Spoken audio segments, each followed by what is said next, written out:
The production line equipment is mainly composed of 3 parts: raw material boiling equipment, boiling pouring molding equipment, and cooling system equipment. The production line equipment is mainly composed of 3 parts: raw material boiling equipment, boiling pouring molding equipment, and cooling system equipment. The production line equipment is mainly composed of 3 parts: raw material boiling equipment, boiling pouring molding equipment, and cooling system equipment. The forming of explosive beads is usually done by pouring molding machines.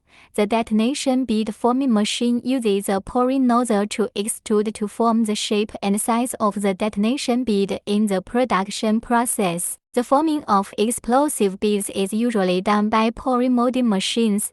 The detonation bead forming machine uses a pouring nozzle to extrude to form the shape and size of the detonation bead in the production process, and the poured explosive bead enters the cold water below for solidification and forming. These machines usually have an automated function, can automatically complete the molding process, and can be adjusted and optimized as needed to meet the needs of different specifications and shapes of explosive bead production.